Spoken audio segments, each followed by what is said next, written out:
En el nombre del Padre, del Hijo y del Espíritu Santo. Amén. Nosotros pertenecemos a la Comunión Anglicana Libre e Internacional, a la Iglesia Episcopal Libre de Costa Rica. Esta es la misión de la Natividad y yo soy el rector Belisario Pérez. Son alrededor de las 3:25 de la mañana del día 2 de febrero del año del Señor 2022. Hemos querido venir a hacer una explicación extendidita del Evangelio del domingo. El Evangelio del domingo, recordarán ustedes que ya se los anuncié, que es de San Marcos, capítulo 5, versículo 13 y siguientes. Y que comienza diciendo: ustedes son la sal de este mundo, pero si la sal deja de ser salada, ¿cómo podrá recobrar su sabor si ya no sirve para nada? Así que se la tira a la calle y la gente la pisotea. Ustedes son la sal de este mundo. A nosotros nos dice Jesucristo eso hace 2000 años y hoy lo sigue diciendo. Aquí el ustedes es enfático. Ambos por la selección de la palabra y por su posición dentro de la frase. Separa a los oyentes de los demás, escribas, fariseos, etc. Quienes no son la sal de la tierra. Ustedes también es plural y por lo tanto describe a la comunión. Personas le dan valor a la sal, no solo porque se usa para sazonar, pero también para preservar la comida. Como unos lentes son utilizados, pero su utilidad supera su tamaño. La sal no es cara, pero si lo fuera, aún así la necesitaríamos. No solo para sazonar y preservar comida, pero para mantener la vida. La sal entonces es la metáfora perfecta para el pueblo de Dios. Tenemos la responsabilidad de transformar el entorno en el que nos encontramos, así como la sal transforma los alimentos. A menudo somos pocos en número, pero no importa. Del mismo modo que unos granos de sal pueden hacer una gran diferencia en la comida, también algunos cristianos fieles podemos hacer una gran diferencia en el mundo. Y la hacemos. La hemos hecho y la seguimos haciendo. A menudo se nos tacha de que somos poquitos. Pero si la sal deja de estar salada, ¿cómo podrá recobrar su sabor? Ya no sirve para nada. Así que se la tira a la calle y la pisotea a la gente. Versículo 13b. Jesús nos advierte que no nos pongamos demasiado cómodos. La sal pierde su sabor y no vale nada. La sal no puede cambiar su estructura química, pero al ser alterada, pierde su sabor y su valor. Mateo 5, del 14 al 16. Ustedes son la sal del mundo. Ustedes son la luz de este mundo. Ustedes son la luz de este mundo. Una ciudad en lo alto de un cerro, no puede esconderse, ni se enciende una lámpara para ponerla bajo un cajón. Antes bien, se la pone en alto para que alumbre a todos los que están en la casa. Del mismo modo, procuren ustedes que su luz brille delante de la gente para que, viendo el bien que ustedes hacen, todos alaben al Padre que está en los cielos. Versículo 14a. La luz es una metáfora conocida en la Escritura. El teólogo Victorio Guillén tiene amplia literatura escrita al respecto. Aquí vamos a mencionar apenas unos poquitos.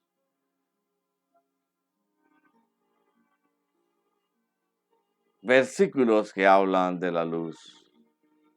En el Salmo 39:9 dice de Dios: en tu luz vemos la luz.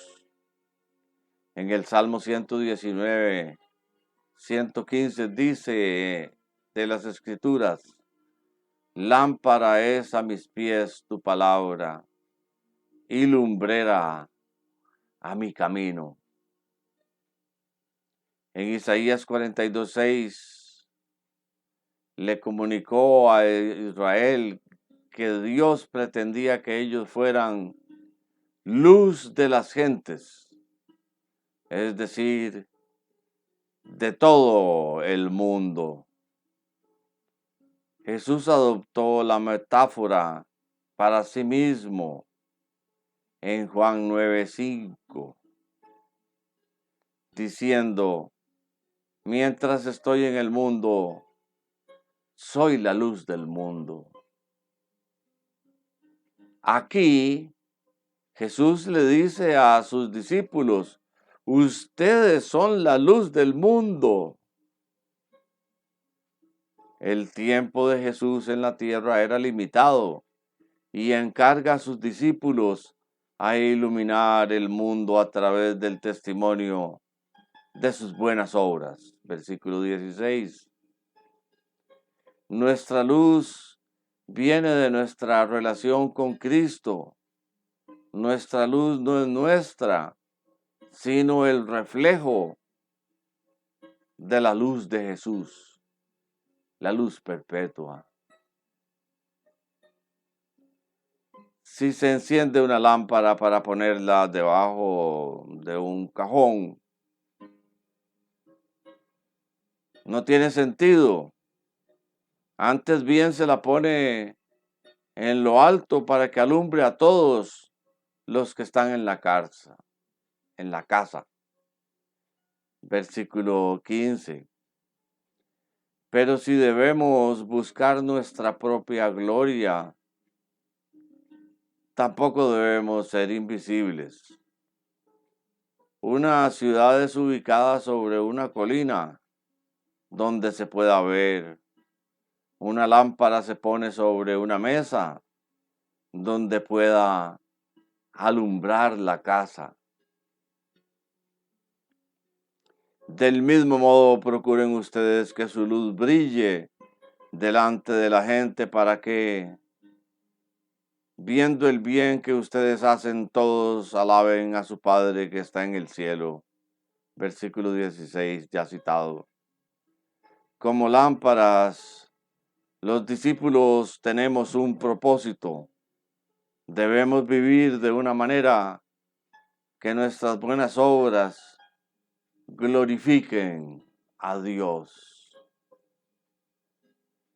Buenas obras concuerdan con el principio del amor cristiano. Si nos amamos uno al otro, nuestro amor se manifiesta en obras de caridad. Tales obras son muy efectivas para glorificar a Dios. Los que rechazan la comunión y sus enseñanzas no pueden desechar fácilmente el testimonio de aquellos dedicados a servir a otros. Servicio acompañado de sacrificio acerca a la gente más a Cristo. La Madre Teresa es el ejemplo perfecto, pero toda comunidad tiene sus santos dedicados a servir silenciosa y poderosamente a los necesitados. Ellos en verdad son la luz del mundo. Cristo pretende que cada uno de nosotros sea una luz, unos más pequeños o más grandes que otros, pero todos brillando. 1000 puntos de luz, 1.000.000 de puntos, 1.000.000.000. Cada cristiano, si cada cristiano encendiera su luz, el mundo sería muy diferente. Mateo 5, 17 al 20. He venido a cumplir la ley. Y esta es la parte que algunos evitan leer y tomar en cuenta. No crean ustedes que yo he venido a suprimir la ley o los profetas. Yo he venido a ponerles en actualidad. No he venido a ponerles fin, sino a darles el pleno valor que tienen. Pues les aseguro que mientras existan el cielo y la tierra, no se le quitará a la ley ni un punto ni una letra hasta que todo llegue a su cumplimiento. Por eso el que no obedece uno de los mandamientos de la ley, aunque sea el más pequeño, ni enseña a la gente a obedecerlo, será considerado el más pequeño en el reino de los cielos. Pero el que los obedece y enseña a otros a hacer lo mismo, será considerado grande en el reino de los cielos. Porque les digo a ustedes que si no superan a los maestros de la ley y a los fariseos en hacer lo que es justo ante Dios, nunca entrarán en el reino de Dios. Versículo 17a. Este es un pasaje difícil porque la enseñanza de Jesús sobre la ley parece estar en conflicto con su observación de la ley en otros lugares. Aquí defiende la ley en detalle. En otros lugares defendió sus discípulos por cegar espigas en el sábado. 12:1-6. Sanó gente en sábado. 12:10-13. Defendió a sus discípulos cuando no obedecieron el rito de lavarse las manos. 15:1-9. Aún así, En este pasaje parece que Jesús pide una observación meticulosa de la ley. En la época de Jesús, los judíos estaban sujetos no solo a la Torá, sino también al Mishnah, un comentario de la Torá, y el Talmud, un comentario del Mishnah. Estos comentarios consistían de miles de reglas que ordenaban y delineaban el comportamiento aceptado o no aceptado por la Torá. Por ejemplo, el significado de lo que constituye el trabajo, cargar con el peso del trabajo, pero eso necesita clarificación. No crean ustedes que yo he venido a suprimir la ley o los profetas. No he venido a ponerles fin, sino a darles su pleno valor. Versículo 17b. Jesús dijo que no vino a suprimir la ley y los profetas, sino a cumplirlas. ¿Qué significa esto? Quizá una metáfora apropiada sería la de un violinista que visita la escuela, la orquesta de secundaria. Los estudiantes se encuentran aprendiendo las reglas de la música. Por mucho que aprendan estas reglas, la música que producen es aún de principiantes. El violinista, por otro lado, hace mucho tiempo que ya incorporó estas reglas a su talento.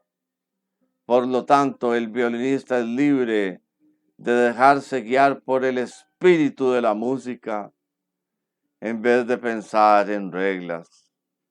Su comprensión más madura que tiene de la música le permite seguirla y producirla con belleza.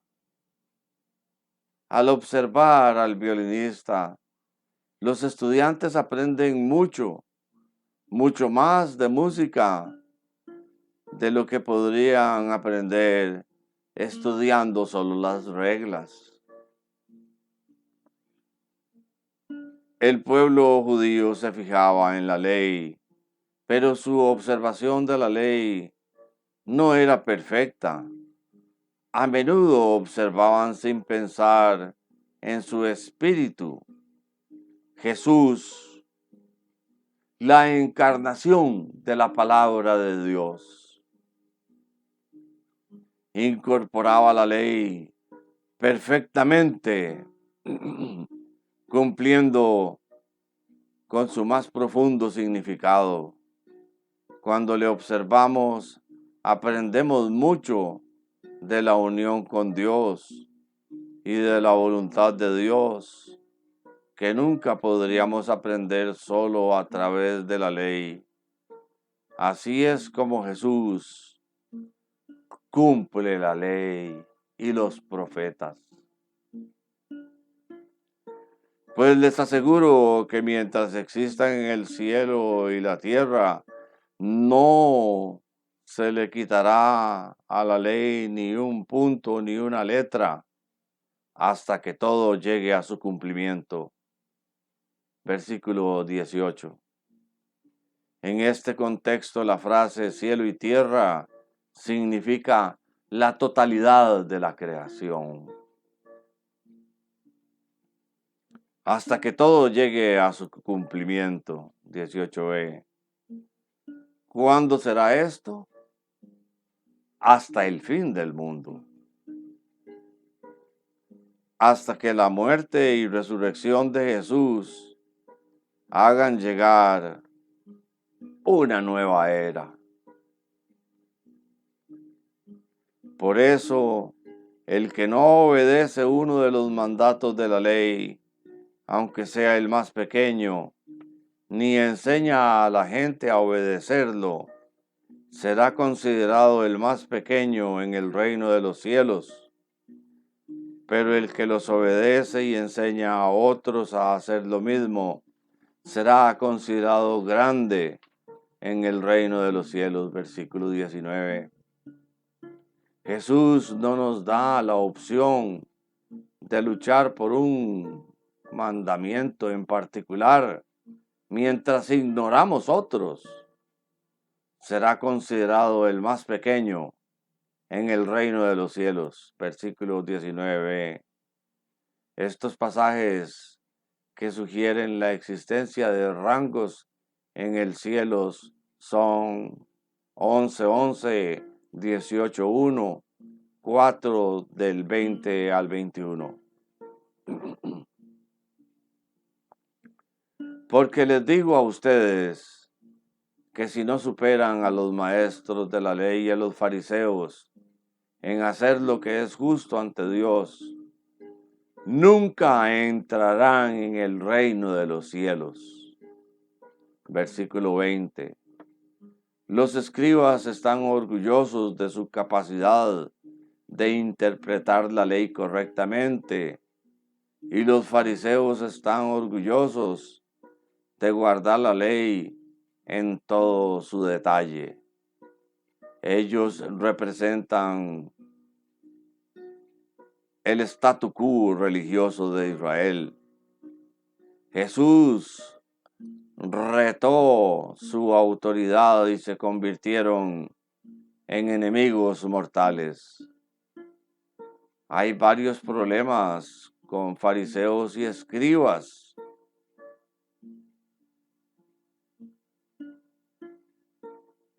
Buscan para ellos mismos la gloria que le pertenece a Dios. 6, 2 y 5. Honran a Dios con los labios, pero sus corazones están lejos de Él. 15:8. Enseñan preceptos humanos como si fueran doctrinas. 15:9, 23:16 al 22. Fallan en observar los asuntos más importantes de la ley. 23:23.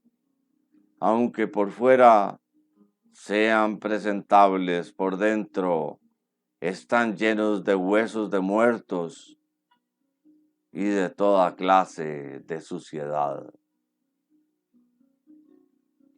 23, del 25 al 28.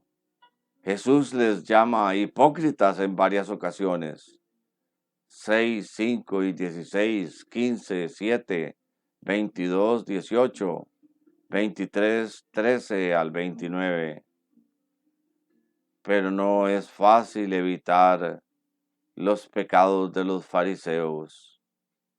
Cuando leemos de ellos, estamos tentados a rezar: Dios, te doy gracias porque no soy como los otros hombres. Lucas 18:11. Cuando esto ocurre, adoptamos su orgullo espiritual. Versículos 17 y 20. Llevan a la antítesis que prosigue en versículos 21 al 48 y nos dan un último indicio de la declaración de Jesús de que Él cumple con la ley y los profetas. En el versículo 20 Jesús exige que nuestra justicia supere a la de los escribas y los fariseos y los saduceos, exigiéndonos mucho más de lo que cualquiera hubiera pedido antes. En versículos 21 al 48, Jesús elabora y lleva más allá enseñanzas sobre la ira, adulterio, divorcio, promesas, venganza y amor. Lo que exigen estas enseñanzas nos parece tan abrumador que apenas podemos leerlas, como dije desde el principio. A veces evitamos leerlas, a veces los pastores no las leen en las iglesias. Y sí leen otros pecados e insisten en uno solo, pero no leen sobre el egoísmo. Lo que exigen estas enseñanzas nos parece tan abrumador que apenas podemos leerlas, repito. Quizá estas enseñanzas son las maneras en que Jesús nos hace reconocer lo mucho que necesitamos de la gracia de Dios. En el nombre del Padre, del Hijo y del Espíritu Santo. Amén. Muy invitados para el domingo, 10 de la mañana, Santa Eucaristía. Y para los oficios matutinos, vespertinos, del mediodía, del atardecer, para las conversaciones que tenemos con teólogos de otras denominaciones. Aunque muchas veces ellos no vienen aquí, sí me envían sus escritos y yo trato de leerlos lo más fielmente posible, sin cambiarles nada. Pero después hago mis comentarios. Eso sí, porque en eso quedamos con esos teólogos. Hasta luego, amigos.